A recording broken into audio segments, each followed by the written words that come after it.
Hello दोस्तों, तो आज हम बात करेंगे लेखक नेपोलियन हिल की स्वतंत्रता और सफलता के रहस्य के। थिंक एंड ग्रो रिच का हिंदी अनुवाद, सोचो और अमीर हो जाओ। इसमें फर्स्ट है परिचय। सोच की शक्ति। वह आदमी अपना रास्ता थॉमस एडिसन के साझेदारी में सोचा। सचमुच विचार वस्तुएं हैं, और उस शक्तिशाली विचार जब हम उन्हें संपत्ति या अन्य भौतिक वस्तुओं का उनका रूपांतरण करने के लिए उद्देश्य, हट और तीव्र इच्छा की निश्चितता के साथ मिलाया जाता है। 30 साल में थोड़ा अधिक वर्ष पहले एडविन सी बार्नस ने खोजा कि यह कितना सच है कि आदमी सचमुच सोचता है और अमीर बन जाता है। उनकी खोज एक ही बार में नहीं आई थी। यह महान एडिसन का व्यापार सहयोगी बनने की एक तीव्र इच्छा के साथ धीरे धीरे आई थी। बार्नस की इच्छा की मुख्य विशेषता में से एक यह है कि वह निश्चित थी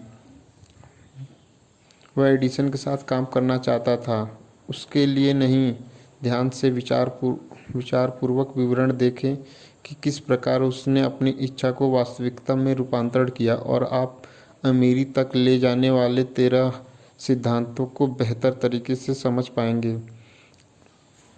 जब पहली बार उसके मन में यह इच्छा या विचार का आवेग कौंध, तो वह इस पर कार्यवाही करने की स्थिति में नहीं था। उसके रास्ते में 2 मुश्किलें खड़ी थी। वह श्रीमान एडिसन को नहीं जानता था, और उसके पास ऑरेंज न्यू जर्सी जाने के लिए अपने रेल किराए के भुगतान के लिए पर्याप्त पैसे नहीं थे। ये परेशानियां अधिकतर आदमियों को अपनी इच्छा पूरी करने के लिए भी प्रयास को हतोत्साहित करने के लिए काफ़ी थी, लेकिन उसकी यह साधारण इच्छा नहीं थी। वह अपनी इच्छा के लिए एक रास्ता खोजने के प्रति इतना दृढ़ था कि वह पराजित होने के बजाय अपने अंधा सामान से यात्रा करने का फैसला किया। उसने खुद को श्रीमान एडिसन की प्रयोगशाला में प्रस्तुत किया और घोषणा किया कि वह आविष्कार के साथ व्यापार करने के लिए आया है। बार्नस और एडिसन के बीच पहली बैठक की बातचीत में 2 साल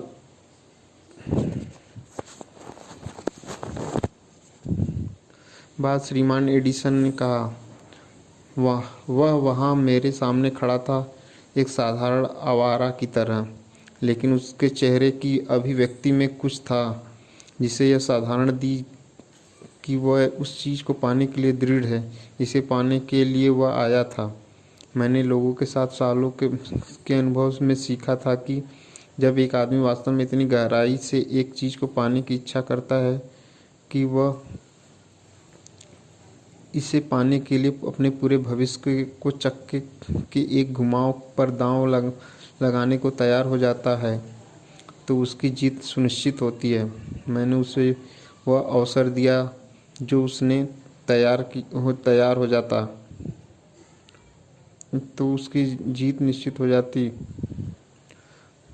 क्योंकि मैंने देखा कि उसने जब तक कार्यवाही करने का मन बना लिया था तब तक की सफलता नहीं मिलती। बाद में साबित हो गया कि कोई गलती नहीं की गई थी।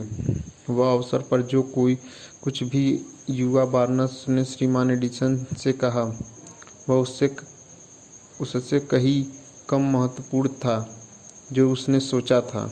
एडिसन ने खुद ऐसा कहा था। यह उस युवा का रंग रूप नहीं हो सकता था जिसने उसे एडिसन के कार्यालय में अपनी शुरुआत दी, क्योंकि वह तो निश्चित रूप से उसके खिलाफ थी। यह तो उसकी सोच थी जिसे भरोसा था हुआ। यदि इस बयान का महत्व इससे पढ़ने वाले हर व्यक्ति तक पहुंचाया पाता तो इस किताब के शेष हिस्सों का कोई ज़रूरत ही नहीं होती। बार्नस को अपने पहले साक्षात्कार में एडिसन की साझेदारी नहीं मिली थी। उसे एक बहुत ही मामूली मजदूरी पर एडिसन के कार्यालय में काम करने का अवसर मिला। काम करना जो कि एडिसन के लिए महत्वहीन था, लेकिन बार्नस के लिए सबसे अधिक महत्वपूर्ण था, क्योंकि उसने अपने व्यापारिक माला प्रदर्शित करने का अवसर दिया जहां उसका भावी साझेदार उसे देख सकता था। महीनों गुजर गए। स्पष्ट रूप से उस प्रतिष्ठित लक्ष्य को जो बार्नस ने निश्चित रूप से उद्देश्य के रूप में अपने दिमाग में स्थापित किया हुआ था लाने के लिए कुछ भी नहीं हुआ, लेकिन बार्नस के मन में कुछ महत्वपूर्ण घटित हो रहा था। एडिसन का व्यापार सहयोगी बनने की इच्छा को वह लगातार तेज कर रहा था। मनोवैज्ञानिक ने ठीक कहा है कि जब कोई किसी एक बात के लिए सचमुच तैयार होता है तो यह उसकी बाह्य आकृति में झलकने लगता है। बार्नस एडिसन के साथ एक व्यापार साझेदारी के लिए तैयार था। इसके अलावा वह तब तक तैयार होने पर दृढ़ था जब तक वह उसे प्राप्त न कर ले जिसे वह खोज रहा था। उसने अपने आप से यह निश्चित नहीं कहा था कि क्या फ़ायदा, मैं अपना मन बदल लूँगा और एक सेल्समैन की नौकरी पाने का प्रयास करूँगा, बल्कि उसने यह कहा था कि मैं यहाँ एडिसन के साथ व्यापार करने आया था और यदि इसमें मेरा शेष जीवन भी लगता है तो मैं इसे अंत तक पूरा करूँगा। उसका यही मतलब था। लोगों के पास कहने के लिए कितनी अलग कहानी रहती है, मगर ये एक निश्चित उद्देश्य अपनाते और उद्देश्य के साथ तब तक खड़े रहते हैं जब तक सब कुछ पाने के जुनून का समय होता है। शायद युवा बार्नस को तब यह नहीं पता था, लेकिन उसके विशाल दृढ़ संकल्प, एक ही इच्छा के लिए खड़े रहने की अपनी हट, सभी बाधाओं को कुचल डालने और उसे वह अवसर देने जिसकी वह खोज कर रहा था कि और नियत किया हुआ था। जब अवसर आया तो यह बार्नस की उम्मीद की तुलना में एक अलग रूप और एक अलग दिशा से प्रकट हुआ था। वह अवसर की चालों में से एक है।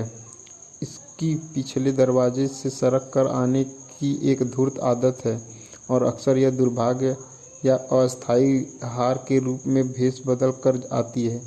शायद यही कारण है कि बहुत सारे लोग अवसर की पहचान करने में विफल रहते हैं। श्रीमान एडिसन ने अभी अभी उस समय एडिसन डिटेक्टिंग मशीन नाम से जानी वाली एक नई कार्यालय डिवाइस बनाया ही था।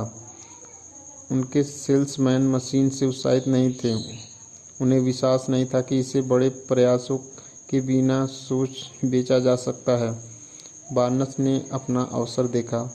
यह एक अजीब दिखने वाली मशीन में छुपा हुआ चुपचाप रेंग कर अंदर आया था, जिसने और किसी को नहीं बल्कि बार्नस और आविष्कारक को प्रभावित किया। बार्नस जानता था वह एडिसन की डिटेक्टिंग मशीन बेच सकता है। उसने एडिसन को इसका सुझाव दिया और तुरंत अपना अवसर पा लिया। उसने मशीन बेची। वास्तव में उसने इसे इतनी सफलतापूर्वक बेचा कि एडिसन ने इसे देश भर में मशीन वितरित करने और बेचने का एक अनुबंध दिया। इस व्यापार साझेदारी से नारा बना एडिसन द्वारा बनाया गया और बर्न्स द्वारा स्थापित किया गया व्यापार गठबंधन 30 से अधिक वर्षों से चल रहा है। इसके जरिए बार्नस अपने पैसों में खुद को अमीर बनाया, बल्कि उसने कुछ अनंत रूप से अधिक किया। उसने साबित कर दिया कि आप सचमुच सोच कर अमीर बन सकते हैं। मेरे पास यह जानने का कोई तरीका नहीं है कि बार्नस की मूल इच्छा उसके कितना वास्तविक नकद के लायक रही। शायद उसने उसे 2 या 3 लाख डॉलर दिलाया है, लेकिन यह राशि जो भी है वह महत्वहीन बन जाती है जब इसकी तुलना उसके द्वारा निश्चित ज्ञान के रूप में प्राप्त की गई उस अधिक बड़ी संपत्ति से की जाती है कि विचार के एक अमूर्त आवेग को ज्ञात सिद्धांतों के अनुरूप के द्वारा उसे भौतिक प्रतिरूपों में बदला जा सकता है। बार्नस ने खुद को पूरी तरह से महान एडिसन के साथ साझेदारी में समझा। उसने खुद को एक अच्छे भाग्य में समझा। उसने पास आरंभ करने के लिए कुछ नहीं था सिवाय यह जानने की क्षमता कि वह क्या चाहता है और इच्छा के साथ तब तक खड़े रहने के दृढ़ संकल्प के जब तक यह वास्तविकता न बन जाए। उसके पास शुरू करने के लिए पैसा नहीं था। उसके पास इच्छा थी, लेकिन बहुत कम। वह कोई प्रभावशाली व्यक्ति नहीं था, लेकिन उसके पास पहल, विश्वास और जीतने की इच्छा थी। इन अमूर्त शक्तियों के साथ उसने खुद को आज तक के महान आविष्कारक के साथ नंबर 1 व्यक्ति बनाया। अब एक अलग स्थिति से देखते हैं कि एक आदमी का अध्ययन करते और जिसके पास धन के अनेक अमूर्त साधन थे, लेकिन उन्हें खो दिया क्योंकि वह उस लक्ष्य से जिसे वह खोज रहा था महज 3 फुट पहले रुक गया था। हेलो दोस्तों, तो आज हम बात करेंगे लेखक नेपोलियन हिल